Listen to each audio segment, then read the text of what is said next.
ಆತ್ಮೀಯ ವಿದ್ಯಾರ್ಥಿಗಳೇ, ಮತ್ತೊಂದು first P U unit test second one ಇದೆ ಅಲ್ವಾ? ಸೊ ಅದ್ರ ಬಗ್ಗೆ ನಾವು ಡಿಸ್ಕಸ್ ಮಾಡೋಣ.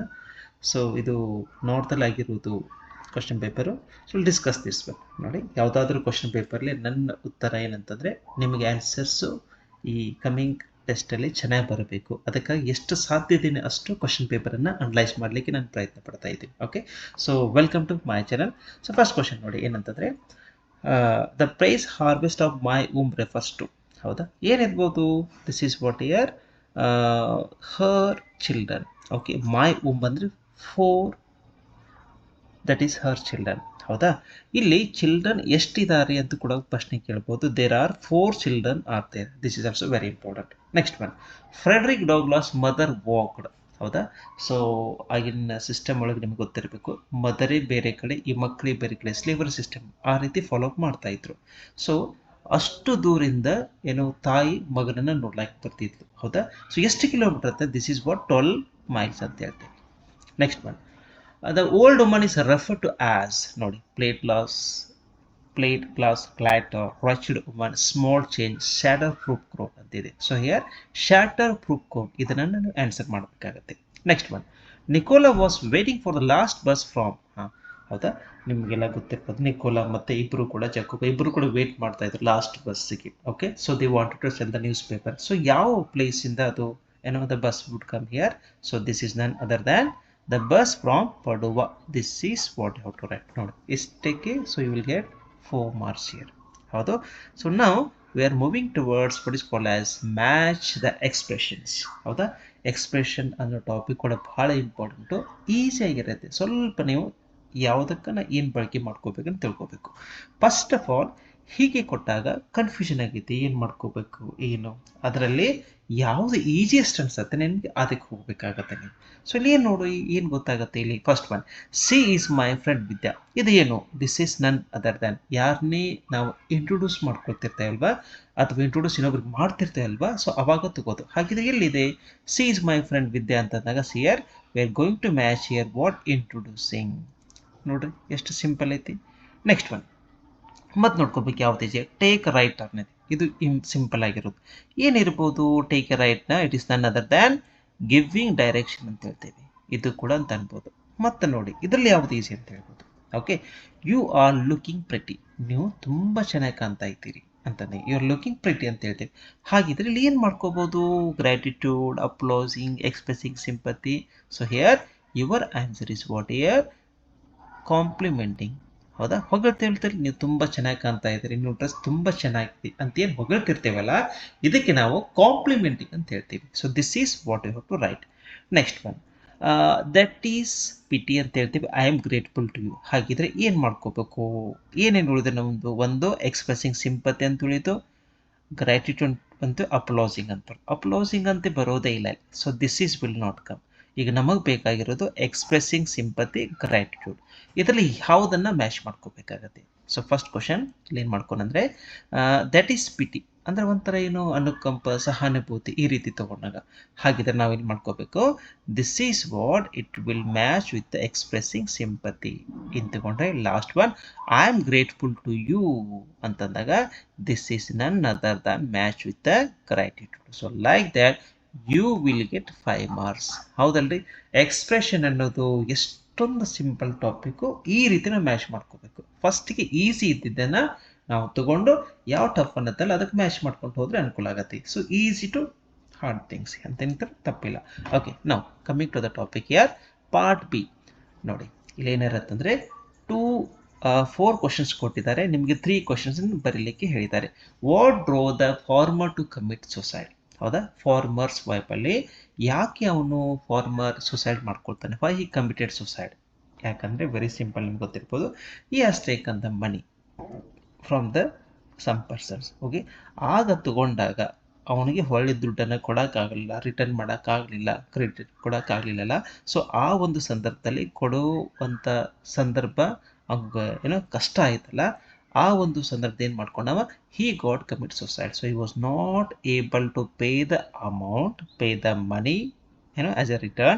So that's the reason he committed suicide. Istay. So this is, you will get 2 marks. Next one, who was Mr. Plumber. ಬಹಳನೇ ಇಂಪಾರ್ಟೆಂಟ್ ಕ್ವಶನ್ ನೋಡ್ರಿ ಏನಂತಂದ್ರೆ mister plumber ಏನಂತಂದ್ರೆ ಹಿ ಈಸ್ ಓವರ್ಸೀರ್ ಅಂತ ಹೇಳ್ತೀವಿ. ಓವರ್ಸೀರ್ ಅಂತಂದ್ರೆ ಒಂದ್ ರೀತಿ ಮೇಲ್ವಿಚಾರಕ ಅಂತಂದಾಗ, ಅಂದ್ರೆ ಇವ್ರು ಏನು ಸ್ಲೇವ್ಸ್ ಇರ್ತಾರಲ್ಲ ಆ ಸ್ಲೇವ್ಸ್ ನೋಡ್ಕೊಳ್ಳಿಕ್ಕೆ ಒಬ್ಬ ಮೇಲ್ವಿಚಾರಕ. And is not a good person, let me tell you. So ಇವನ್ ಏನಂತಂದ್ರೆ he was a desirable drunkard, ಏನೋ, and he was something like punish like anything the slaves here. ಇದಕ್ಕೆಲ್ಲ ಕೊಟ್ಬಿಟ್ಟಿದ್ದಾರೆ ಏನಂತಂದ್ರೆ he was something like cruel man and he was something hardened by long life of slave holding ಅಂತ ಹೇಳ್ಬೋದು ಅದ. So he would punish these the people with what is called as whip ಅಂತ ಹೇಳ್ತೀವಿ. Whip ಅಂತಂದ್ರೆ ಬಾರ್ಕೋಲು ಅಂತ ಕನ್ನಡದಲ್ಲಿ ಹೇಳ್ತೇವೆ ಆ ರೀತಿ. ಸೊ ಆ ರೀತಿ ಈ ಪನಿಷ್ಮೆಂಟ್ ಕೊಡ್ತಾರೆ. Is not having good nature. So you can write like this. Next one, what does the old woman demand from the speaker? Very simple question. ಏನ್ರಿ ಆಪ್ಷನ್ಸ್ ಕೇಳಿರ್ತಾನೆ, ಯಾಕಂದ್ರೆ ಕೆಲವೊಂದು ಸಂದರ್ಭದಲ್ಲಿ ಅಬ್ಜೆಕ್ಟಿವ್ ಕೇಳಿರ್ತಾನೆ. ಇದನ್ನ ಏನ್ ಡಿಮಾಂಡ್ ಮಾಡ್ತಾಳೆ ಅಂದ್ರೆ only 50 paisa, not 50 rupees, not 5 rupees, 50 paisa she demanded from the speaker. And what service did she offer? ಹೌದಾ, ಏನ್ ಸರ್ವಿಸ್? 50 ಪೈಸಾ ತಗೊಂಡ್ರು. First please mark my words, this is what she was not a beggar. And who is she? She is self appointed guide. ಹೌದಾ, ಅದಕ್ಕೆ ಆ 50 ಪೈಸನ್ನ speaker ಕಡೆ ತಗೊಂಡು author ಕಡೆ ತಗೊಂಡು ಏನ್ ಮಾಡ್ತಾಳೆ ಅಂದ್ರೆ ಏನ್ ಸರ್ವಿಸ್ ಕೊಡ್ತಾಳೆ ಅಂದ್ರೆ and C suggested I will show you horseshoe stain. ಹೌದಾ, ಕುದುರೆಲಾಳ ದೇವಸ್ಥಾನ ಅಂತ ಏನ್ ಹೇಳ್ತೇವೆ, ಹಾರ್ಸ್ ಶೂ ಶ್ರೈನ್ ದೇವಾಲಯನ ತೋರಿಸ್ತೇನೆ ಅಂತ ಹೇಳ್ಕೊಂಡು see what she wanted to give her service. She wanted to show the temple. So this is what you have to mention.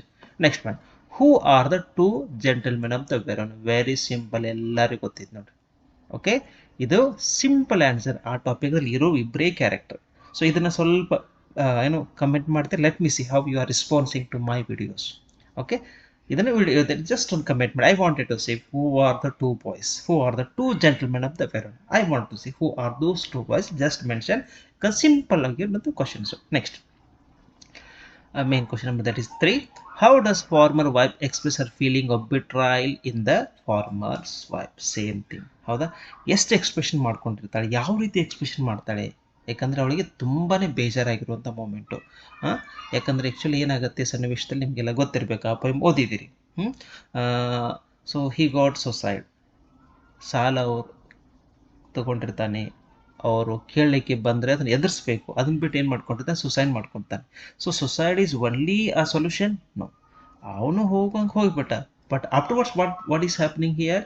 So whatever the problems, whatever the pressure, she has to carry. Which one? Wife has to carry. ಅದಕ್ಕೆ ಎಷ್ಟು expression ಕೊಡ್ತಾಳೆ, ಬೇಜಾರಾಗಿ ಕೊಟ್ಟಿದ್ರೆ ಅದನ್ನು ಬರಿಬೇಕಾಗುತ್ತೆ. Okay, so this is what. Next one, why was Frederick Douglass unaffected by his mother's death? Very simple topic. Okay, ನಿಮಗೆಲ್ಲ ಗೊತ್ತಿರಬೇಕು, ಯಾರಾದರೂ ರಿಲೇಟಿವ್ಸ್ ಒಳಗೆ ಸ್ವಲ್ಪ ಬೇಜಾರಾದರೆ ಅಥವಾ ಏನಾದರೂ ಈ ಥರ ಘಟನೆಗಳು ನಡೆದರೂ ಕೂಡ ನಾವು ಬೇಜಾರು ವ್ಯಕ್ತಪಡಿಸುತ್ತೀವಿ. ಇಲ್ಲೇನಂತಂದರೆ ಇಷ್ಟೆಲ್ಲ ಮದರ್ ಆಗಿರೋ ಅವಳು ತೀರ್ಕೊಂಡಾಗ ಯಾಕೆ ಇವಂಗೆ ಏನು ಅನ್ಎಫೆಕ್ಟ್ ಆಗಲಿಲ್ಲ? Why it is unaffected by mother death? ಅಂದರೆ ವೆರಿ ಸಿಂಪಲ್, ನಿಮಗೆಲ್ಲ ಗೊತ್ತಿರಬೇಕು, ಆಗಿನ ಸಂದರ್ಭದಲ್ಲಿ ಮದರೇ ಬೇರೆ, ಆಮೇಲೆ ಈ ಮಕ್ಕಳೇ ಬೇರೆ, ಈ ರೀತಿ ಸಪ್ರೇಟಾಗಿ ಬೆಳೆಸ್ತಾ ಇದ್ರು. ಹೌದಾ, because of the slavery system. ಆಮೇಲೆ ಈ ಸುಮಾರು ಒಂದು ಅವಧಿ ಒಳಗೆ is a small child like ಆ ಒಂದು ಅವಧಿ ಒಳಗೆ ಸುಮಾರು ಅವನು ಅವಳನ್ನು ನೋಡಿದ್ದು 4 to 5 times ಅಷ್ಟೇ. ಹೀಗಾಗಿ ಅಷ್ಟೊಂದು ಅಫೆಕ್ಷನ್ ಇದ್ದಿರ್ಕಿಲ್ಲ. ಇಂಥ ಸಂದರ್ಭಗಳು ತೀರ್ಕೊಂಡಾಗೂ ಕೂಡ ಏನಾಗುತ್ತೆ ಅಂದರೆ ಹಾಗೇನೋ ಎಫೆಕ್ಟೇ ಅನಿಸ್ತಿಲ್ಲ. So this is what have to mention. Next one, in what ways were the boy useful to the narrator in two gentlemen of Verona? Very simple. ಏನೇನು ಯೂಸ್ಫುಲ್, ಯಾವ ರೀತಿ ಯೂಸ್ಫುಲ್ ಆಗಿದ್ರು? ಫಸ್ಟ್ ಆಫ್ ಆಲ್ ಅಂದರೆ ಅವ್ರು ಕೆಲಸ ಮಾಡೋದು main ಆಗಿ ಎರಡು. ಒಂದು, they were selling fruits. Second one, they were doing which one? Shoe polishing, shoe shining ಅಂತ ಹೇಳ್ತೇನೆ. ಹೌದಾ, ಇಲ್ಲಿ ಯಾವ ರೀತಿ ಬಳಕೆ ಆಗ್ತಾ ಇತ್ತು ಅಂದರೆ ಒಂದು ಶೂ ಶೈನಿಂಗ್ ಅಂತ ಅನ್ಕೊಳ್ಳೋದು. ಎರಡನೇದು ಏನಂತಂದ್ರೆ they were acting like a guide to him. ಎರಡನೇ ಪಾಯಿಂಟು. ಮೂರನೇದು ಇನ್ನೂ ಏನು ಬರಿಬೇಕಂತಂದರೆ they were bringing cigarettes to him. Then and this and in that area some of the hotels they author did not know, so they were showing which is the best hotel, best restaurant, so they are showing like that. ಇದನ್ನು ಬರಿಬೋದು. ಇನ್ನು ಅಂತಂದರೆ and these author wanted to which one to go to the opera, their seats would not be available that time, they would help to get a tickets for that opera. It means in opera it's a musical drama ಅಂತ ಹೇಳ್ತೀವಿ, ಅಲ್ಲಿ ಕೂಡ seat ಸಿಗಲಿಕ್ಕೆ ಇವರು ಅನುಕೂಲ ಮಾಡ್ಕೊಳ್ತಾರೆ. So these are the ways these boys are helping to these what is called as narrator. So ಇಷ್ಟು ಬರೆದ್ರೆ ಸಾಕು ನೋಡ್ರಿ. So this is what any 3 you have to attempt. Next ಬಂದ್ಬಿಟ್ಟು the speaker's perception of the old undergoes a change towards the end of the poem. ನೋಡಿ ಅದು ನೋಡಿದ ತಕ್ಷಣ ಏನೇನು ಬದಲಾವಣೆ ಆಗುತ್ತೆ, what are the change has been taken ಅಂತೇಳಿ ಬರೀಬೇಕಾಗತ್ತೆ. And next one, describe the courageous act of the 2 boys during the war in 2 gentlemen of Verona. ನೋಡಿ ಆ ಟೆಕ್ಸ್ಟ್ ಬುಕ್ ಅನ್ನು ನೋಡಿದಾಗ ಏನೇನು ತಮ್ಮಿಂದ ಸಹಾಯ ಆಯಿತು, ಎದಕ್ಕೆ ಸಹಾಯ ಆಯಿತು, courageous act during the war. ನಿಮಗೆಲ್ಲ ಗೊತ್ತಿರಬೇಕು ಆಗಿನ ಟೈಮ್ದಾಗ ಈ ಮಕ್ಕಳು ಏನು ಮಾಡ್ತಾ ಇದ್ರು, what these 2 small kids are the children var doing ಅಂತ ಅನ್ಬೋದು ನೀವು. ಅಲ್ಲಿ ದೊಡ್ಡವರೇ ಕೂಡ ಏನಾದರೂ ಪಾರ್ಟಿಸಿಪೇಟ್ ಮಾಡಿದ್ರೆ ಅಂದರೆ ಸ್ವಲ್ಪ ಸಸ್ಪೀಸಿಯಸ್ ಮೂವ್ಮೆಂಟ್ ಆಗ್ತಾ ಇತ್ತು. ಅದಕ್ಕೆ ಇವ್ರ ಮುಖಾಂತರ ಪತ್ರಗಳ ರವಾನೆ ಇರ್ಬೋದು, ಅಥವಾ ಮತ್ತೇನಾದರೂ ಸಹ ಇರ್ಬೋದು, ಈ ವಾರದಲ್ಲಿ ಕೂಡ ಬಳಕೆ ಮಾಡ್ಕೊಳ್ತಾರೆ. So this is something they have given in the text, ಅದು ಕೂಡ ಸ್ವಲ್ಪ ನೋಡ್ಕೋಬೇಕು. ಸೊ ಹಾಗಿದ್ದಲ್ಲಿ this is what related to a passage. Will give like 10 to 15 seconds, just have a cross check, ನೋಡ್ಕೊಂಡು ಹೇಗೆ ಆನ್ಸರ್ ಮಾಡಬೇಕು ಅನ್ನೋದು ಇದು ಕೂಡ ನಿಮಗೆ ಗಮನ ಇರಬೇಕು. Next coming to the part T, grammar part ಬಗ್ಗೆ ಭಾಳ ಎಲಾಬ್ರೇಟ್ ಮಾಡಿಲ್ಲ, ಏನು ಮಾಡ್ಕೊಟ್ಟಿದ್ದಾನೆ. ಸೊ ದಿಸ್ ಈಸ್ ಈ ರೀತಿ ಕೊಟ್ಕೊಂಡಿದ್ದಾನೆ. ಸೊ ಪ್ಯಾಟರ್ನಿಗೆ ನೋಡ್ಕೋಬೇಕು ನಾವು. ಸೊ ಇದು ನೋಡಿದ ತಕ್ಷಣ ಏನಾಗುತ್ತಂದರೆ, refer the following schedule and answer the questions to set on. Okay, what is the name of the plane? ಯಾವುದ್ರ ಇಲ್ಲಿ ನೇಮ್ ಆಫ್ ದ ಪ್ಲೇನ್ ಅಂತಂದರೆ ಎಲ್ಲಿ ಕೊಟ್ಟಿದ್ದಾರೆ ಅಂತಂದರೆ, so here this is name of the plane, Vista Airways flight number. This is what to write. First one is finish. Second one, when does the flight depart Bangalore? ಎಷ್ಟು ಗಂಟೆಗೆ departure ಆಗುತ್ತೆ ಬೆಂಗಳೂರಿಂದ ಇದು flight ನೋಡಿ. when does the flight depart Bangalore? See, this is we have to write 12 hour 12:15 minutes ಅಂತ ಮಧ್ಯಾಹ್ನ ಟೈಮ್ದಾಗ ಅಂತ ಅನ್ಕೊಳ್ಳಿ. Okay, like something like 12.15. Actually they have to put a point also. 12.15 minutes ಅಂತ ಅನ್ಕೊಳ್ಳಿ. Finish. Second one is finish. Okay. Next one, at what time does the flight arrive in Hyderabad? ಹೌದಾ, departure ಇಲ್ಲಾಯಿತು. ಹೌದಾ, arrival ಎಲ್ಲಿ? Hyderabad. Where is Hyderabad? This is Hyderabad. ಹೌದಾ, ಈ ಹೈದರಾಬಾದಲ್ಲಿ ಎಷ್ಟು ಗಂಟೆಗೆ the flight arrive at Hyderabad? It will reach or arrive at 16 hours 15 okay, 16 ಆದರೆ ನಿಮಗೆ ಗೊತ್ತಿರಬೇಕು 4:15 ಅಂತಂದ್ರೂ ಕೂಡ ತಪ್ಪೇನಿಲ್ಲ. 16:15 ಅಂತ ಅನ್ಬೇಕಾದ್ರೆ they have to mention like this is what you have to give. Next one, how long does it take the flight to reach Chennai from Bengaluru? ಸ್ವಲ್ಪ question twist ಇದೆ ನೋಡಿ, ಹೇಗೆ ಇದನ್ನು ಬರೀಬೇಕು. How does it take the flight to reach Chennai? ಎಲ್ಲಿದೆ Chennai? This is what Chennai. ಹೌದಾ, ಚೆನ್ನೈ ಅಂತಿದೆ. Okay, to reach Chennai from Bengaluru, ಇಲ್ಲಿಂದ ಇಲ್ಲಿಗೆ. ಹೌದಾ, ಸೊ ಹಿಯರ್ ಟು ಹಿಯರ್, ಇಲ್ಲಿಂದ ಇಷ್ಟಿಗೆ ಎಷ್ಟು ವ್ಯತ್ಯಾಸ time? How does it the flight reach to Chennai? Okay, ಈ ಚೆನ್ನೈದಿಂದ ಬೆಂಗಳೂರು ಡಿಸ್ಟೆನ್ಸ್ ಇಲ್ಲಿ ನೀವು ತಿಳ್ಕೊಬೇಕು. ಅರೈವಲ್ ಅಂತಂತ ಅಂದ್ಕೊಂಡ್ರೆ ಲೈಕ್ 12:15 ಇಲ್ಲಿ ಬಂದಿದ್ದು ಬಿಟ್ಟರೆ ಏನಾಗುತ್ತೆ 12:13:15 ಅಂತಿದೆ. ಸೊ ದಿಸ್ ಡಿಸ್ಟೆನ್ಸ್ ಇಯರ್, ಅದಕ್ಕೆ ನಾವೇನಿಗೂ 1 hour ಅಂತ ಬರೆದ್ರೆ ತಪ್ಪಿಲ್ಲ. This is you can write 1 hour. ಸೊ ಈ ರೀತಿ ನಾವು ಬರಿಬೇಕಾಗತ್ತೆ, ಅಥವಾ ಸ್ವಲ್ಪ ಇದ್ರ ಬಗ್ಗೆ ವಿಚಾರ ಮಾಡಿ you will get the answer. Just try to think of this one, because it will take some time to overthink how the question has been asked here. Okay, fine. So grammar ಅಷ್ಟು ಏನು ಚೆನ್ನಾಗಿ ನಾವು expected ಅಂತ ಅಂದ್ಕೊಂಡಿರ್ತೀವಲ್ಲ ಅಷ್ಟು ಈ ಭಾಗದಲ್ಲಿ ಕ್ವಶನ್ಸ್ಗಳು arise ಮಾಡಿಲ್ಲ. Okay, so ಇನ್ನೂ ಕೆಲವೊಂದು ಕ್ವಶನ್ ಪೇಪರ್ ನಾನು ಹಾಕ್ಲಿಕ್ಕೆ ಟ್ರೈ ಮಾಡ್ತೇನೆ, ಯಾಕಂದ್ರೆ ಗ್ರಾಮರ್ ಕೂಡ ಕೇಳ್ಬೋದು, ಅದು ಕೂಡ ನಿಮ್ಗೆ ಹೆಲ್ಪ್ಫುಲ್ ಆಗ್ಬೋದು ಅಂತ ನನ್ನ ಒಂದು ಆಶೆ ಅಷ್ಟೇ. Okay, so very simple.